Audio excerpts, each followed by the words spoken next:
харгалалт өөрөө энэ халдвар төвчөнд яг яаж нөлөөлөд байгаа юм? Ер нь тэгтээ өөх тос бид нэр идэх хэрэгтэй юу гэвэл Өөх их хідэд байхад харгалаад байна. Тэ? зарим өөх тосыг бол хордог, зарим өөх тосыг бол бүр нэмж зөөлдөг. Тэгэхээр нөгөө судалчин уян хатан одоо дээр нэмээд их зөөлөн нэлээд өндөр нарист бай 70-аас дээш үе нарист өгсөн тохиолдолд ходож харахлаагүй гайгүй гэж штэ. Хавдаг гараагүй юм байна уу?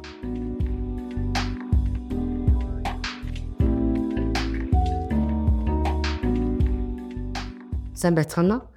Монголын насчид судлалын нийгэмлэгээс зохион байгуулж байгаа та бүхэнд эрүүл мэндийн боловсрол олох үйл ажиллагаанууд маань ингээ эхлэн явагдаж байна. За өнөөдөр бид хүн амын амьдралын чанарт нэлээд томоохон нөлөө үзүүлдэг үйл ажиллагаа эмгэгийн талаар буюу тэр дотроос хамгийн гол суур ойлголт болсон шин тижэл бодис солилцооны асуудлуудын чиглэлээр ярилцахаар бэлтгэлээ. За өнөөдрийн манай үйл ажиллагаанд анагаах ухааны магистр, докторант, насны эмгэг судлаач эмч, тэргүүлэх зэргийн эмч одоо од гэрлийн маань оролцож бодис солилцооны эмгэгийн талаар одоо хамтран ярилцах болно. За ингээ од гэрлийн эмчээ тэгэхээр бид өнөөдөр хүмүүс амьдралаа сайхан байх талаар хамгийн их ярьдаг. Тэгвэл энэ амьдралын чанар сайхан байдал гэдэг чинь юу яг юу гэсэн ойлголт байд юм бэ? За хүн өөрөө одоо эрүүл байх төдийгүй одоо санхүүгийн хувьд, нийгмийн харилцааны хувьд, аз жаргалын хувьд сайхан байх бол өөрөө амьдралын чанарыг тодорхойлдог. Амьдралын чанар бол маш олон зүйлээс бол хамаарч байдаг. За тэр дундаа хамгийн одоо их хамаардаг зүйл бол тухайн хүний хувь хүний эрүүл мэндийн асуудал бол гол байр суурийг бол эзэлж байдаг. Тэгэхээр орчин үед энэ амьдралын чанар гэдэг асуудлыг ярихаар одоо хүмүүс их олон зүйлийг ярьдаг болсон байц та тий. Тэр дотор ингээд энэ амьдралын чанар гэж ерөөсөө хувь хүний сонголт юм уу? Тэ? Яа тэгэхээр би өөрийгөө ямар амьдруулах юм, эрүүл байх юм уу, сэтгцийн хувьд эрүүл байх юм уу, тэ гэдэг асуудлууд энэ цааталд яригдж байна. Тэгвэл эрүүл мэнд гэдэг асуудал дээр яаж чаргагүй амьдралын чанарт нөлөөлдөг үндсэн одоо ямар гол хүчин зүйлүүд байдаг юм бэ? Энэ талаар та ярьж өгөө. За ер нь бол Дэлхийн эрүүл мэндийн байгууллагаас эрүүл мэндийг зөвхөн өвчин эмгэггүй байх төдийгүй бие махбод, сэтгэл зүй, үйл ажиллагааны чадвар чадамжийн хувьд сайхан байхыг бол хэлнэ гэж үздэг. За ер нь одоо бүх төрлийн одоо бүх мэргэжлийн эмч нарын одоо гол зорж байгаа юм юу вэ гэхэд тэгэхээр тухайн хүний эрүүл мэндийг сахин хамгаалах, тухайн хүний үйл ажиллагааны чадварыг хадгалах, тухайн хүний амьдралын чанарыг хадгалахад бол одоо архаг өвчний менежмент бол одоо чиглэгдэж байгаа. Тэгэхээр бид нэр одоо сүүлийн үед эмчнэр бол өөрөө ирэхгүй одоо амьдралын чанарыг ярих болж байгаа ахнаа. Миний хувьд бол яг хуу гериатр буюу ахмад насны эмч байгаа. Ахмадын эмч гэдэг маань бусад төрөлцсөн мэргэжлийн эмчээс юугаар ялгаатай байдаг вэ гэхээр амьдралын төгсөлийн 10 жилд өөртөө үйлчлэх чадвартай, өөртөө сэтгэл хангалуун, бие даах чадвартай, тэгээд өөрөө нийгмийн харилцаа, өр хүүхдүүдийн харилцаанд байр суурьтайгаар одоо өтлүүлэх одоо тийм зорилго бүхий эмч байгаа. Тэгэхээр энэ амьдралын чанар гэдэг зүйл маань одоо зөвхөн настай хүний эмч учраас ахмадын талаар гэдэг талаасаа биш, эрүүл насжилт гэдэг зүйл маань өөрөө хүний амьдралын бүхий л одоо үе шатанд дагаж явах асуудал. Нэгүгээр хэлбэл бид нар эрүүл мэндээ хэдий сайн хадгалж хамгаалж чадна төдий чинээ эрүүл идэвхтэй оролцоотой бүтээлч тэгээд амьдралын чанартай хорт наслах боломжтой гэсэн болж байгаа. Тэгэхээр сая таны үгэнд ингээ гарлаа штэ. Ер нь ахах өвчин, халдвар төвчин гэдэг асуудал байна. Тэгэхээр бид нар ингээд ер нь халдвар төвчний тухай аягүй сайн ойлгоод байгаа сүүлийн үед ковидаас хойш тийм ээ. Тэгвэл халдвар тус өвчин гэдэг энэ өвчнүүд чинь одоо халдвар төвчнөөс ялгаатай байгаа хамгийн гол шинж нь юу юм бэ? Өвчлөлийн бүтэц бол мэдээж өөрчлөгдөж байгаа. Халдвар төвчин бол одоо манай 1900-аад одоо 19-р 100 20-р зууны их үед бол айгүйх түгээмэл тархалттай одоо хүн амын амьдралд шууд нөлөөлж эрүүл мэндийг тодорхойлж ирсэн бол одоо өвчлөлийн бүтэц бол илүү халдвар тус шийдлэл рүүгээ шилжиж байгаа. Гол тодорхойлох зүйл бол энэ маань хүний амьдралыг дадал, зуршил тэг хүний өөрийн одоо амьдралын туршид сонгож хэрэгсэн сонголтоо шууд хамааралтай өвчин болж байгаа гэсэн үг. Нэг үгээр хэлбэл ямар хоол идэж уух уу, тэ одоо ажил хөдөлмөрөө яаж эрхэлэх үү, одоо амьдралынхаа цагийн хуваар хэм маягаа яаж авчрах уу гэдэгтэй шалтгаалж байгаа. Ямар нэгэн стресс бухимдлыг хэрхэн яаж зөв тайлах уу, хэрхэн яаж өөрийнхөө биеийг хөгжүүлэх үү, одоо тэгэл бүх зүйл бол сонголт. Тэгээд тэр сонголтыг хэдий чиний өөртөө зориулаад одоо эрүүлэр сонгож чадна төдий чиний өөрийнхөө эрүүл мэндийг бүтээх боломжтой гэж бол одоо үзэж байгаа сүүлийн эрдэмтэд. Тэгэхээр халдварт өвчнүүдийн суурь болоод байгаа тий Мгм. асуудыг бид нар ойлгож байна. Тэгвэл халдварт бус өвчин дээр яг юу суурь болоод байна вэ? Мгм. За халдварт тус өвчнийг ярихын тулд бид нар эрсдэлт хүчин зүйлийн талаараа л ярьдаг.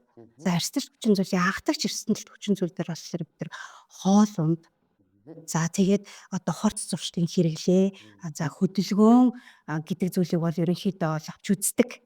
Ааха. Тэгээд тэд нар маань одоо юу гэдгийг ямар хоол хэрэглэх үү, хэрхэн одоо үеийн идэвхтэй хөдөлгөөнтэй байх уу, одоо хорц зуршлыг хэрхэн хэрэглэх үү гэдэгт нь одоо хүний эрүүл мэндийг тодорхойлох анхдагч хүчин зүйл болдго юм байна. Тэгвэл хоёр дахь хүчин зүйл буюу завсрын хүчин зүйл гэж бас байгаа. Энэ маань юу вэ гэхээр одоо биеийн жингийн илүүдэл таргалалт, цусан дах одоо глюкозын одоо илүүдэл, цусан дах холестерины илүүдэл, одоо даралт ихсэлт ч гэдэг юм уу те. Тэгэхээр одоо үйл ялэг их байдаг. Тэгэхээр яг нөгөө өвчний тодорхойлолтоор яг тэр өвчний гээд оншилчгооргүй одоо тийм босго даваагүй тэр зүйлүүд маань өөрөө бас завсрын эрсдэлт хүчин зүйл болж байгаа. Тэгэхээр бид нар мэдээж одоо зөв хоолоо хэрэглээд хөдөлгөөний идэвхтэй байгаад хорт туршил хэрэглэхгүй байхын зэрэгцээгээр эрүүл мэндийн тогтмол урьдчилсан сэргийлэх үзлэгт хамрагдаад хэрв надад эсвэл хэрв таны хайртай хүнд завсрын эрсдэлт хүчин зүйлүүд одоо тэр биеийн жингийн илүүдэл байна уу, эсвэл тэр цусан дах одоо холестерин үйл ялэг одоо өөрчлөлттэй байна уу, эсвэл глюкозын хэмжээ одоо бага зэрэг гипергликемийн байдалтай байна уу гэдгээс одоо эрүүл мэнд тодорхойлогдох гээд байгаа. Тэгэхээр бид нэр энэ өвчнч биш бас эрүүлж биш байгаа энэ завсрын эрсдэлт хүчин зүйлүүдэд маш их анхаарлаа хандуулж түүнийг удирдах хэрэгцээ бол гарч ирж байгаа гэсэн. Тэгэхээр завсрын өвчин зүйлүүдийг одоо олзоод мэдрээд илрүүлээд гаргаад ирнэ гэдэг чинь нөгөө үүсгээд байгаа халдварт бос өвчин буюу зүрх судасны одоо эмгэгүүд таргалалтаас шалтгаалсан өвчнүүд тий таргалт гэдэг өвчин байна. Чихрийн шижин одоо цус харвал зүрхний шигдээс гэдэг ингэ яригадаад байгаа энэ өвчнүүдээс сэргийлэх гээд байна гэсэн үг л тийм үү? Тэр олон тэр халдварт тус өвчний одоо яг тэр гол учиг суурь бол ерөөсөө тэр анхдагч урьдчилан сэргийлэлтийг бол хүн болгон хэрэгжүүлэх хэрэгтэй. За урьдчилан сэргийлэхээр дэлгэрүүлэхдээ хамрагдаад хэрэг завсрын эрсдэлт хүчин зүйл байгаа бол түүндээ одоо чиглэсэн эрүүл мэндийн одоо менежментүүдийг бас мэрэгжлийн эмчийн мэрэгжлийн одоо хүний тусламжтайгаар одоо зөв хянаж, зөв эрсдлийг тооцож одоо явж явах бол одоо айгүй одоо сүүлийн үеийн өвчин эмгийн менежментэд чухал байр суурийг бол эзэлж байна. Тэгэхээр зэрэг саяхан одоо бас хийгдсэнийг судалгаа яригдчихлаа л да. Тэн дээр юу гэхээр хүн амын дундах хоол тэжээлийн одоо бүтцийн судалгааг ингээ хийгээд өцгөөд Монгол хүний 2 хүн дотмын нэг нь таргалалтай байна гэсэн ба. Тэгэхээр таргалалт өөрөө энэ халдварт өвчнөд яг яад нөлөөлөд байгаа юм. Таргалалт гэдэг маань өөрөө юу вэ гэхээр бие дагуулагдах өөхний мас бол ихсэх үзэгдэл. Энэ маань яагаад ихсэж байгаа гэхээр бид нар хоол хүнсээр авж байгаа шим тэжээлээр хоол хүнсээр авж байгаа илчилгийн хэрэглээ нь зарцуулж байгаа илчилгийн хэрэгцээнээс одоо даваад тэгээ биед одоо энэ илчлэг маань одоо өөх болж хоримтлагдаж байна гэсэн үг. За өөхөн эд маань өөрөө биед хоримтлагдаад ирэхлээр яадаг вэ гэхээр одоо хэмжээний хувьд томроод тэгээд өөрөөсөө өөхний эд маань үрвслийн эсрэг одоо медиаторуудыг ядгаруулад системийн үрвсэл үүсгэж байдаг. За энэ маань ялангуяа одоо бүх одоо эргэтэн тогтолцоонд хүрдэг эргэтэн маань юу байдаг вэ гэхээр судас судасны дотоод хан дээр байгаа одоо интимийн давхаргад явагдаж байгаа одоо тэр үрвсэлтэй өмгийг буюу атеросклероз-ийн суурь болж өгч байдаг. За өөхний эс маань өөрөө интерлейкин 1, 6, хавдар хөгжлийн фактор, интерлейкин 18 гэж нэрлэгддэг. За шинжлэх ухааны олон сэтгүүлүүдэд хэвлэгдсэн ийм өрөвслийг ингээ ялгаруулж яадаг. За энэ өрөвсөл маань бол одоо бусад одоо нэг халдварт өвчний үеийн өрөвсөлтэй харьцуулахад бол тийм одоо баг реалити куши гэдэг ярьдаг. Маш удаан явцтай тэгсэн хэрнээсээ шинж тэмдэг багтаа тэгсээр олон эргэтэн дотор эргэтэнийг одоо хамарсан ийм зөөлөн явцтай өрөвсөл үсгээд улмаар тэр маань яадаг вэ гэхээр нэлээд их газар авч бүх эргэтнийг хамарсан цагтаа хүн одоо өрөвсөл олж мэдэгддэг. Тэгэхээр одоо хизээ хойно одоо илэгний өөхлөлт нойр булчирхаа өрөвсөл гэдэг юм уу. За тэгээд зүрхний судасны эмгэг тэгээ бөөрийн судасны эмгийг босон хойно шинж тэмдэг өгч эхэлдэг. Тэгэхээр ард түмний дунд нэг ийм ойлголтуудад өөх их хідэд байхад таргалаад байна. Тэ? өөх бага идэх хэвээр. Өөх чинь ингээ өөр янз юм байна.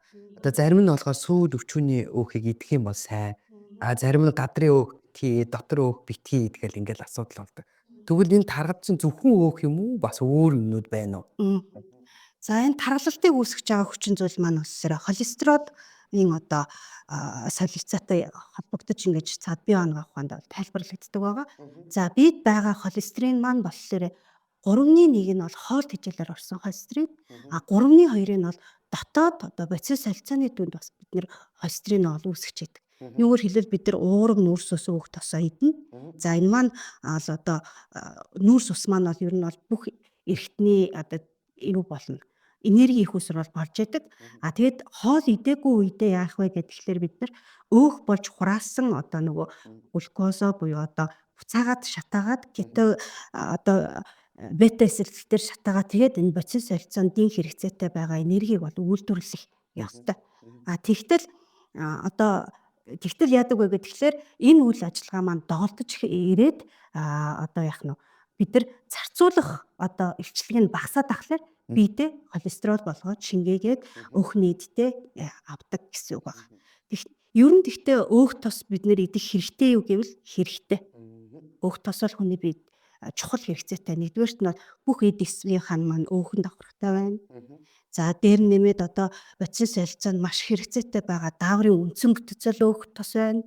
За тэгээ бидний амин чухал эрхтнүүд бол өөхөн бүрхүүлтэй байна. Нөгөөдөлс хамгаалах үүрэгтэй гэсэн үг. Гиш битийн дулаан зохицуулгыг ч гэдэг юм уу, усны нөөц болдог ч гэдэг юм уу, бие махбод бодис солилцоонд хэрэгтэй маш чухал үүргүүд бол байдаг. Гэхдээ ямар өөхийг хизээ, ямар хэмжээгээр идэх вэ гэдэг бол одоо хүний бас эрүүл мэндийн боловсролтой шууд хамаардаг гэсэн. Тэгэхээр бид нар ойл болох одоо хэрэгжилж байгаа өөх тосныхоо тэгээд бид үл орлуулагдах тослогоор баялаг тэгээд өөхийг бол тодорхой хэмжээнд бол хэрэглэнэ. Одоо Монгол бол одоо шар тосч байдаг юм уу тий? За баг зэрэг сүүлэн тос сүүл уурах сүрж гэдэг юм уу? За өвчүүний хэрсэн ч гэдэг юм уу? Энэ бол хэрэглэн. Харин одоо булчин махан дээр тогтсон хатуу өөх тосыг бол бид нар хязгаартай хэрэглэнэ. Гэхдээ одоо халдвар тос өвчин онцлогдсон ялангуяа зүрх судасны өвчний өндөр эрсдэлтэй, за судасны хатууралтай, өөх тосны солилцооны алдагдaltaй хүмүүсүүд бол зарим өөх тосыг бол хордог, зарим өөх тосыг бол бүр нэмж зөвлөдөг гэсэн ийм юмнууд бол одоо хүн хүний хэрэгцээ, эрүүл мэндийн байдал, онцлогоос хамаарч бол одоо зөвлөгддөг. За жишээлбэл одоо өсвөр насны хүүхэд бага балчир хүүхдүүдэд болохоор өөхний хэрэглээ бол өндөр байдаг. Яг тэгэхээр бид эсийн хувьд ч оншрох, тэгээд одоо хэрэгцээ өсөх, хөгжих, одоо тарих мэдрэл бүчин бүгд ингээ өсөх хөгжих хэрэгцээтэй байдаг учраас өөхцөний хэрэгцээ өндөр байхад одоо өгтөл наснд болоо штэ бид нар өөх тосныхоо хэрэглээг тодорхой хэмжээнд хязгаарлаад зөв найрлагатай бүтцтэй өөхөө хэрэглэнэ л гэсэн үг. Тослогоо хэрэглэнэ л гэсэн. Тэгэхээр бид нар бол ингээд тархан байна гэхээр бол ойлгочихж байгаа шүү дээ тийм. Гэтэл яг ингээд судсанд очиод өөх тос суучлаа. Тэгээд судасны үйл ажиллагааг алдагдуулаад байна гэж ярьдаг шүү дээ. Одоо жишээл цус харуулаа. Зүрхний шигдээс боллоо тийм. Гэт ингээд ярихлаар хүмүүс өвчнөө бодоод тахаас биш яг тэр судсан дээр юу болоод байгаа тухайгаас ингээд сайн ойлгохгүй л байгаа шиг санагдаад байдаг юм надаа. Тэгвэл та энэ ингээд байгаа энийг ашиглаад бас биднэрт зөвлөгөө өгөх боломж байна уу тийм. Ер нь бол бидний хоол тэжээлээр орж байгаа.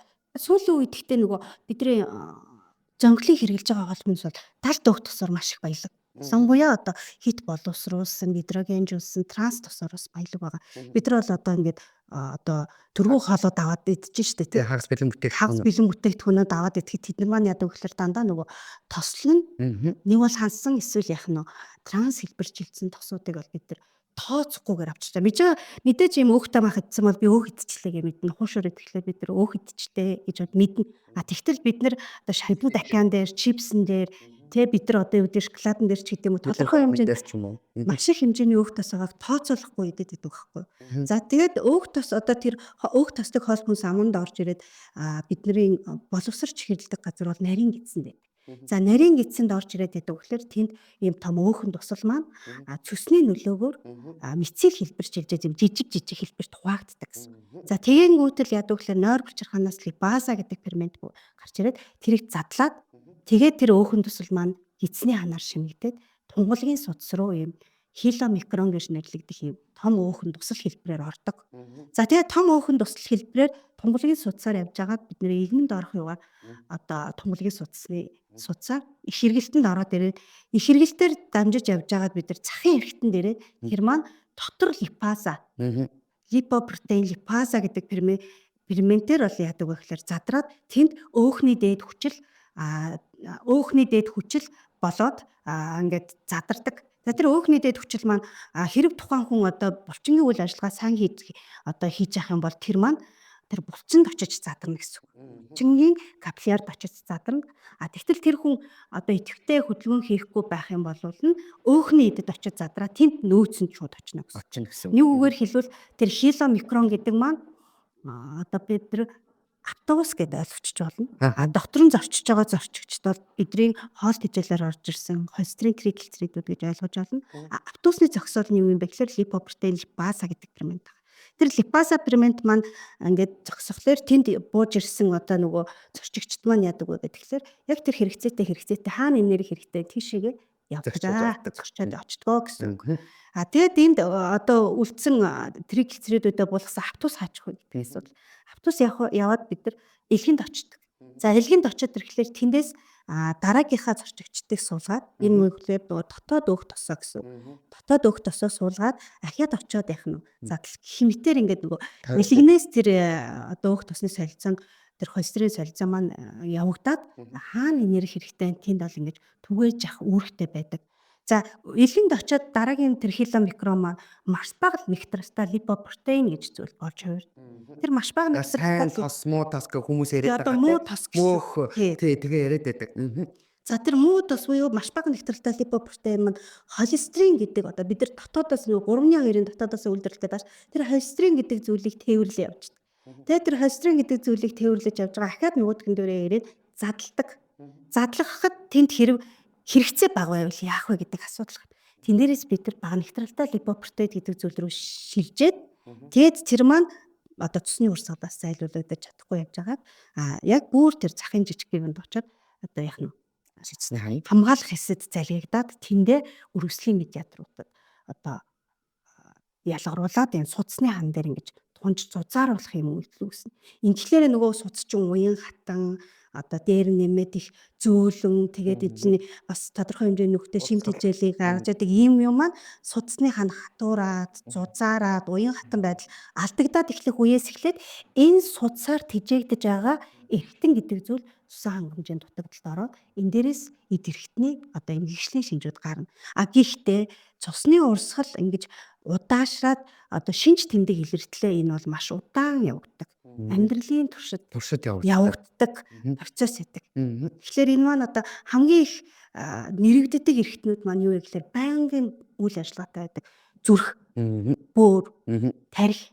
За тэг яах нь одоо захын судаснуудаар энэ үйл ажиллагаа илүү тод ажиглагдаад тэгээд нэлээд өндөр нарист буюу 70-аас дээш үеийн нарист өгсөн тохиолдолд тухайн эрхтний зүгээс хэмгэгшил илэрнэ. Яг нөгөө өргөслийн сонгодог шинжүүд буюу өвдөл одоо тэгээ бусад одоо шинж тэмдгүүд бол илэрч эхэлдэг гэсэн. Тэр үед нь бид нэр анзаархад хитийнэ бас ойрогдсон байдаг. Тэгээд байнгын менежмент шаардлагатай болсон байдаг. Байнгын эмчилгээ, арчилгаа, байнгын хяналт, байнгын одоо доктортой одоо юм хүнээс юм зүтгэл шаардлагатай болсон байдаг гэсэн үг. Над дээр ингээд олон хүмүүсүүд ирээд үзүүлдэгтэй ингээд урт цэсрэгэл хэртэлрүүлэг бол маш сайхан арга хэмжээ болсон гэж би дотрийн эмчүүд боддог. Тэгэхээр тэд нар маань хүмүүсийн өөрийн хандлага юу вэ гэхээр ходож харахлаагүй айгуу гэж штэ. Хавдар гараагүй юм байна уу гэд ерөөсөө нэг өвчин байвал нь эмчилгээний унш тавигдвал эмчилнэ. Тэгсэн инээ дотор нь байгаа тэр шинжилгээнд дээр жижиг том хөдөлгөөнүүдээр ерөөсөө анхаарал хандуулахгүй одоо.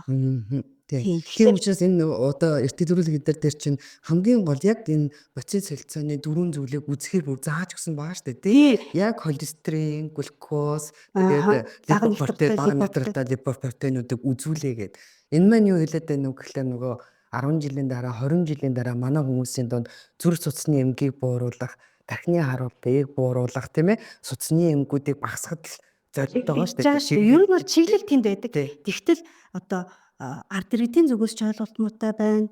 За эмчнэр ч гэсэн бас нөгөө массаар ингээд нөгөө үзлэг мэзлэг яваад бас тэнд анхаарал хандуулахгүй байна уу гэж би бол бас бодоод байгаа хгүй. Тэгээд яадаг вэ гэхээр уул нь бол одоо ялангуяа тэр дислепидеми буюу өөх тосны солилцооны алдагдал байгаад тохиолдолд бол тухайн хүнээс одоо зүрх судасны 10 жилийн эрсдлийн асуумжийг асуугаад тэгээд энэ 10 жилийн дотор зүрх судасны хүндрэл буюу нөгөө тархины харуулт, зүрхний шимээ, захын цусны хүндрэл үх эрсдэл хэр байна вэ гэдгээс нь шалтгаалаад яг тэр одоо холестерин бууруулах эмчилгээ гэж байдаг юм уу? Даралтынхаа эмчилгээч гэдэг юм уу? Засал хөдөлгөөнөөж байдаг юм уу? Амьдралын хэм маяг засахыгаа бүр онцгой анхаараарай тий. Одоогор танд яг өвчин гэж онцлогдохооргүй боловч танд ийм эмгээг үүсэх эрсдэл бол байна шүү. Тийм учраас та энэ эмчилгээг тичнээр ингэ шүү гэд. Одоо ч нөгөө өвчтчүүд эмчилдэг биш. Тий. Ууртаж яах нь эмчлэх. Тий яг гэдэг маань өөрөө амьдралын чанараас хадгалах гэдэг байгаа л явдал шүү дээ тийм үү. Тий. Сая бас ингээд эрүүл мэндийн сайдын ярианд бас гарч ирлээ л да. Монгол улс хэрвээ өнөөдөр бид нар өвчин эмгээг онцлогдсон өвчин эмгээг эмчлэх гээд яваад байх юм бол санхүүгийн хувь санхүүжилтийн хувьд бол асуудалтай. Харин бид өвдөхөөс өмнө урьдчилан барьж аваад хүмүүс маань ингэж яасан бол Монгол улс бас бид нар чинь дэлхийн одоо томоохон орнууд чиг хэдэн сая 100 саяар нь яригдах хүн амтай улс орн биш шүү дээ тий. Тийм учраас 3 сая гаруй хүн болвол энийг ойлгоод эмчлээд урьдчилан сэргийлээд явах болцоотой байх нь тийм үү? Тий яг ойлголцдог байна. Тэгэхээр зэрэг өнөөдрийн бидний ярьж байгаа хамгийн гол нь шин төжил дээр өөх тос гэдэг дээр таны сайн ярьсан ойлголтууд нэлээд хүмүүст мэдээлэл өгсөн баг гэж бодож байна. Тэгээ бас би эмч хүний хувьд гэсэн надад тийм тохиолдол зөндөө таардаг л да. Жишээлбэл ингээд зүгээр байжсэн чи хар авчлаа. Яг үнэ. Зүгээр байжсэн чи манай ягч одоо шигдээс болчлоо. Хүүжээ манай дүү залуу хөөхд 30 эдтэйсэн чи шигдээс болчлоо гэдэг ийм асуудлууд хүмүүс ярьж байгаа байхгүй. Тэгэхээр энэ юу хэлээд байна вэ гэхээр уг нь бол амьдралын одоо зөв хэм маягаараа явах юм бол те хизээч энэний тухай ярихгүй шүү дээ тийм ээ. Гэтэл нэгэнт яригдаад эхэлсэн байгаа бол бид нар юу бодох хэрэгтэй болж байна вэ? Амьдралын хэм маяг хоол хүнснийхаа зөв зохистой хэрэглээ тийм ээ. Дасгал хөдөлгөөн. Тэр хорт зуршил гэдэг асуудлууд дээр дүгнэлт хийх цаг болсон байна л гэсэн үг тийм үү? Яг үнэ. Тэр анхдагч хонждогч одоо тэр урьдчилан сэргийлтийнхаа хүчин зүйл бол ерөөсөө зүгээр бичигдээд байгаа тийм лооцсон биш аахгүй. Яг л тэрийг урагжаач тэр хүн цаашд амьд явах, цаашид идэвхтэй байх гол зүйл чинь учраас үнэхээр одоо эмч одоо тасгал хийгээрээ 7 хоногт одоо 3-аас дээш удаас магадгүй зарим хүмүүсүүдэд 5-аас дээш хоног одоо 30 минутаас дээш идэвхтэй хөдөлгөөн хийгээрэй л гэсэн бол яг тэр одоо өөрт тохирсон өөрт тухтай тасгал хөдөлгөөнийг одоо хөдөлгөөн засалчтай байдаг юм уу сэргийн засах эмчтэй байдаг юм уу зөвлөлдөөд хамгийн тохиромжтой хэлбэрээр бол орж хийнэ л гэсэн. Тасгал хөдөлгөөн өөрөө яагаад сайн байдаг вэ гэхээр бид нар түрүүний нөгөө бага нэвтрэлтэй липопротеин захын судсанд авчраад тавьсан байгаа шүү. Гэтэл тэр маань яадаг вэ гэхээр их нэвтрэлтэй липопротеин бас сайн холестерин гэж байна. Тэр сайн холестерин маань булчингийн үйл ажиллагаанд нөгөө өөрийнхөө өөхний дэд хүчлээ хүргээд өчгсөн холестерин чинь тэнд холбогч уурга буюу одоо нөгөө хос автобус гэсэн үг. Яг үнэ. Тэгэхээр тэнд байгаа юм маань тэр дааж ядаад явж байгаа муу холестерин хоо зорчигчдыг өөрлөгөө аваад эд эстэй хэрэгцээтэй гадна хүргэж өгдөг гэсэн. Тэгвэл тэр сайн холестериныг одоо бий болгодог зүйл маань өөрөө ерөөсөө булчингийн идэвхтэй хөдөлгөөн, амьдралын идэвхтэй хэм маяг аль болох булчингаа сайн ажилуулах л байна.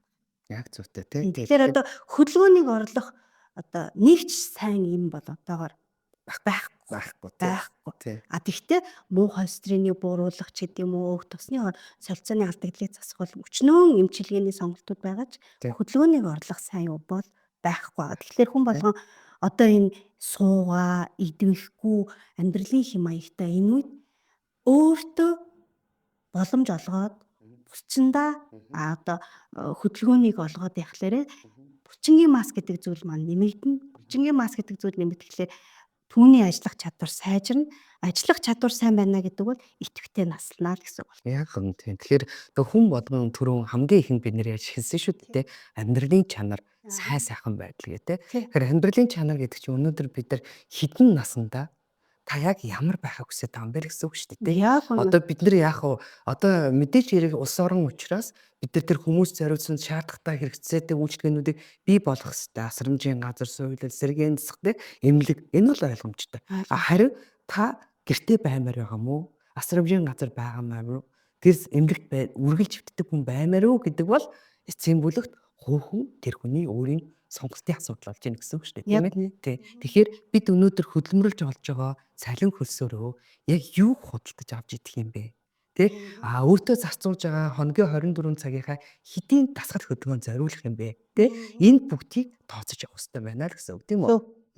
Тийм байна. Манай үндэсний одоо хоол юу нийгмийн эрүүл мэндийн төвөөс шимт ижил судлалын судалгаануудыг 4 жилээр бол хийдэг. Манай Монголд зүрх судасны өвчин яагаад сүүлийн жилүүдэд тасралтгүй өндөр түүний хүндрэлээс бид нар дандаа ингээд эрүүл мэндийн тусламж үйлчилгээнд их зарцуулж байгаа вэ гэхэлэр манайх үндсэн нөгөө хоолны хэрэглээ маань хасан өх тусны хэрэглээ өндөртөө байгаа.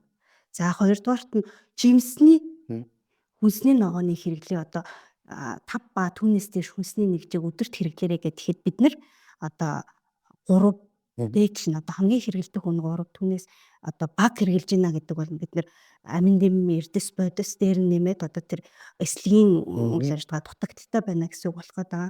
Дээр нь нөгөө зөв найрлагатай тосны хэрэглээ бага байна.